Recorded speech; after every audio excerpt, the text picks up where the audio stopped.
దగ్గర పడుతున్న ఖమ్మం కాంగ్రెస్ సీటుపై అధిష్టానం ఇంకా తేల్చకపోవడంతో సర్వత్రా ఆసక్తి నెలకొంది. దీంతో కాంగ్రెస్ పార్టీకి చెందిన నాయకుల అనుచరులు నామినేషన్లు వేసుకోవడం ఖమ్మంలో గందరగోళంగా మారింది. ఖమ్మం కాంగ్రెస్ ఎంపీ అభ్యర్థిగా నామినేషన్ రాయల నాగేశ్వరరావు అనుచరులు ఇప్పటికే మంత్రి పొంగులేటి వియ్యంకుడు రామసహాయం రంగారెడ్డి తరపున రఘురామరెడ్డి తరపున మంత్రి పొంగులేటి అనుచరులు మంగళవారం నామినేషన్ వేశారు. ఇవాళ బట్టి విక్రమార్క ప్రధాన అనుచరుడు రాయల నాగేశ్వరరావు తరపున నామినేషన్ దాఖలు చేయడం హాట్ టాపిక్ అయింది. కాంగ్రెస్ పార్టీ అభ్యర్థులు రాయల నాగేశ్వరరావుకి చెందిన 2 సెట్ల నామినేషన్ పత్రాలను Lakhavath Saidulu, Bachalakura Nagaraju, Evuri Srinivasa Reddy, B Anusha, D Chandrashekar Singh, D Rakesh, Malidu Venkateswarlu దాఖలు చేశారు. మంత్రుల కుటుంబ సభ్యులకు టికెట్ ఇవ్వలేమని పార్టీ అధిష్టానం తేల్చి చెప్పగా ఇప్పుడు మంత్రుల రిలేషన్స్ అనుచరులు నామినేషన్ వేశారు. దీనిపై పూర్తి వివరాలు మా ప్రతినిధి రజనీకాంత్ అందిస్తారు.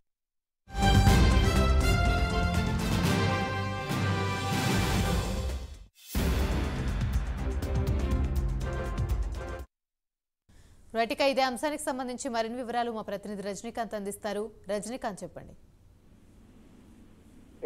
ఖమ్మం కాంగ్రెస్ పార్టీ ఎంపీ అభ్యర్థి విషయంలో కాంగ్రెస్ పార్టీలో రగడ కొనసాగుతుందని చెప్పవచ్చు. ఇప్పటికే ఎటు తీసుకోలేని పరిస్థితి. మరో 24 గంటలు గడిస్తే 24 గంటల టైం తర్వాత నామినేషన్ పత్రాలు దాఖలు చేసే సమయం కూడా అయిపోతున్న సందర్భం అయితే కనబడుతుంది. ఈ రోజు తాజాగా నిన్న కాంగ్రెస్ పార్టీకి సంబంధించి మాజీ మంత్రి పొంగులేటి శ్రీనివాసరెడ్డి వియ్యంకుడు రఘురామరెడ్డి పేరుతోని అనుచరులు పొంగులేటి శ్రీనివాసరెడ్డి అనుచరులు కొంతమంది 2 సెట్ల నామినేషన్ నేను దాఖలు చేయడం కాంగ్రెస్ పార్టీ వర్గాల్లో విస్మయానికి గురి చేసింది. నేడు బట్టి వర్గానికి సంబంధించిన రాయల నాగేశ్వరరావు సంబంధించిన అనుచరులు కూడా కొంతమంది బట్టి వర్గం నుంచి రాయల నాగేశ్వరరావు నామినేషన్ 2 సెట్ల నామినేషన్ కూడా ఈ రోజు జిల్లా కలెక్టర్ విపి గౌతమ్ కు సమర్పించడం కాంగ్రెస్ పార్టీ వర్గాల్లో తీవ్ర చర్చాంశనీయంగా మారింది. ఇప్పటి వరకు దాదాపు 3 మంత్రులు ఖమ్మం జిల్లా నుంచి కొనసాగుతున్నారు. అధికార పార్టీకి సంబంధించి తుమ్మల నాగేశ్వరరావు కావచ్చు, బట్టి విక్రమార్క కావచ్చు, పొంగులేటి శ్రీనివాసరెడ్డి 3 మంత్రులు తమ కుటుంబ సభ్యులకు టికెట్ ఇవ్వాలంటూ మాత్రానికి ఇప్పటికే కాంగ్రెస్ పార్టీ అధిష్టానానికి అల్టిమేటం జారీ చేశారు.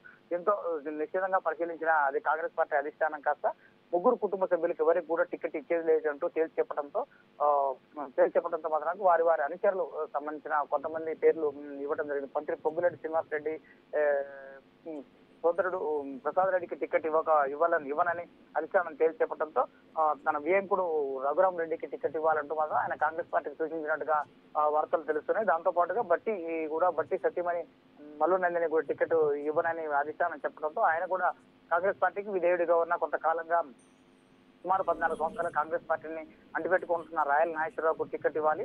దాంతో పాటు ఖమ్మం జిల్లాలో ఖమ్మ సామాజిక వర్గానికి సంబంధించిన రాయల నాగేశ్వరరావుకు జిల్లాలో మంచి పట్టు ఉందంటూ మాత్రానికి బట్టి అంతర్గతంగా కాంగ్రెస్ పార్టీ నేతలపై మాత్రం ఒత్తిడి చేస్తున్నట్టు తెలుస్తుంది. ఈ నేపథ్యంలోనే ఇరువురు సంబంధించిన ఇటు మంత్రి పొంగులేటి శ్రీనివాసరెడ్డి అనుచరులు కావచ్చు, ఇటు బట్టి అనుచరులు కావచ్చు, ఇటు మంత్రి పొంగులేటి శ్రీనివాసరెడ్డి అనుచరులు ఉన్న రఘురామరెడ్డి పేరుతో 2 సెట్ల నామినేషన్ జిల్లా కలెక్టర్ కు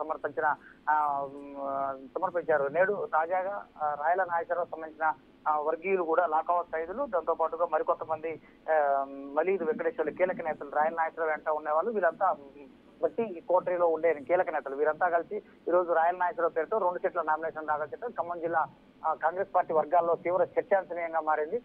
మరో 24 గంటలు రేపు మధ్యాహ్నం 3 గంటలు దాటితే నామినేషన్లు ప్రక్రియ కాస్త ముగిసే పరిస్థితి ఉన్నది. ఈ నేపథ్యంలో ఇంకా కాంగ్రెస్ పార్టీ అభ్యర్థి విషయం తేల్చకపోవడంతో మాత్రం ఒక పక్క ఖమ్మం పార్లమెంట్ పరిధిలోని 7 అసెంబ్లీ నియోజకవర్గాల్లో కూడా కాంగ్రెస్ పార్టీలో తీవ్ర చర్చాంశనీయంగా మారింది. ఒక పక్క కార్యకర్తలు కూడా బేజారవుతున్న పరిస్థితి కనబడుతుంది. మరోపక్క ఇప్పటికే ఖమ్మం పార్లమెంట్ పరిధిలోని 7 అసెంబ్లీ నియోజకవర్గాల్లో 6 అసెంబ్లీ నియోజకవర్గాలకు సంబంధించిన కాంగ్రెస్ పార్టీ ఎమ్మెల్యేలు గెలిచి ఉన్నారు.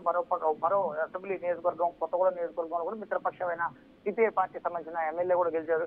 ఈ ఎమ్మెల్యేల క్యాంపులతో పాటు మంత్రుల క్యాంపుల కార్యాలయాలకు ఆయా నియోజకవర్గాలకు సంబంధించిన నేతలు కూడా ఎంపీ అభ్యర్థి విషయం ఏంటంటూ మాత్రానికి రోజు ఉదయం నుంచి సాయంత్రం వరకు ఆ క్యాంపు కార్యాలయాలకి అనుచరులు, కార్యకర్తలు, ప్రజాప్రతినిధులు, మాజీ ప్రజాప్రతినిధులు అంతా తిరుగుతుండటంతో మాత్రమే కాంగ్రెస్ పార్టీలో బేజారు కనిపిస్తున్న పరిస్థితి ఉంది. మొత్తంగా ఈ రోజు సాయంత్రానికి కీలకమైన ప్రకటన కూడా వెలువడే అవకాశం ఉన్నట్టు కూడా ఏఐసిసి నుంచి ఒక సమాచారం కూడా తెలుస్తుంది. దాంతో పాటు ఇప్పటికే వీరందరినీ ముగ్గురు సంబంధించిన మంత్రులు తుమ్మల నాగేశ్వరరావు, ఇటు బట్టి విక్రమార్క, మంత్రి పొంగులేటి శ్రీనివాసరెడ్డి ముగ్గురు మంత్రులను కూడా ఏఐసిసి కూర్చోబెట్టి మాట్లాడినట్టు కూడా తెలుస్తుంది. డీకే శివకుమార్ కర్ణాటక సంబంధించిన డీకే శివకుమార్ నేతృత్వంలో బట్టి విక్రమార్క, పొంగులేటి శ్రీనివాసరెడ్డితో నేను పూర్తి సుదీర్ఘ మంత్రాలు చేసిన తర్వాత పార్టీ సూచించిన వ్యక్తిని గెలిపించుకొని తీసుకురావాలంటూ మాత్రానికి పార్టీ నేతలకు జిల్లాలో ఉన్న క్యాడర్ అందరికీ సూచించినట్టు కూడా ఈ నేపథ్యంలోనే ఎవరికి టికెట్ ఇస్తారనే విషయంపై కూడా సర్వత్రా ఆసక్తి రేపుతున్న విషయం అయితే తెలుస్తుంది. దాంతో పాటుగా పార్టీ ఇప్పటికైతే పార్టీకి విధేయుడుగా ఉన్న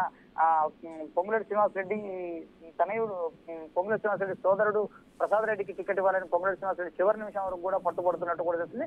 ఈ విషయంలో మాత్రానికి పొంగులేటి సోదరుడికి దాంతోపాటు బట్టి సంబంధించిన కుటుంబ సభ్యులకు కానీ తుమ్మలకు సంబంధించిన కుటుంబ సభ్యులు ఎవరికి కూడా టికెట్ ఇచ్చే ప్రసక్తి లేదంటూ ఏఐసిసి తేల్చి చెప్పినట్టు కూడా తెలుస్తుంది. దానిలో భాగంగానే వరంగల్ మాజీ ఎంపీ, వరంగల్ జిల్లాలో సీనియర్ నేతగా ఉన్న రామసాయం సురేందర్ రెడ్డి కుమారుడు రామసాయం రఘురామ్ రెడ్డి పేరుని తాజాగా 2-3 రోజుల నుండి తెరపైకి తీసుకొచ్చారు. ఈ అంశంలో అతనికి పాలేరు నియోజకవర్గంతో పాటు పాలేరు నియోజకవర్గంలో కొంత బంధుగానం, దాంతో పాటు ఖమ్మం నియోజకవర్గంలో బంధుగానం, పొంగులేటి శ్రీనివాసరెడ్డి రీసెంట్ గా కుమార్తెను రఘురామ్ రెడ్డి కుమారుడికి ఇచ్చి వివాహం చేయడం, దాంతో పాటు ఉమ్మడి ఖమ్మం జిల్లాలో పొంగులేటి శ్రీనివాసరెడ్డి పూర్తిగా పట్టు ఉండటంతో పాటు ఇక్కడ సీటు కూడా రఘురామ్ రెడ్డికి టికెట్ ఇస్తే ఈ వర్గ విభేదాలు కాంగ్రెస్ పార్టీలో వర్గ విభేదాలు కూడా ఉండకుండా అందరూ కలిసికట్టుగా పనిచేస్తారన్న నేపథ్యంలోనే ఆయనకి రఘురామ్ రెడ్డికి టికెట్ ఫైనల్ చేసే అవకాశాలు ఉన్నట్టు కూడా ఏఐసిసి నుంచి కూడా తెలుస్తున్న పరిస్థితి కనబడుతున్నాయి.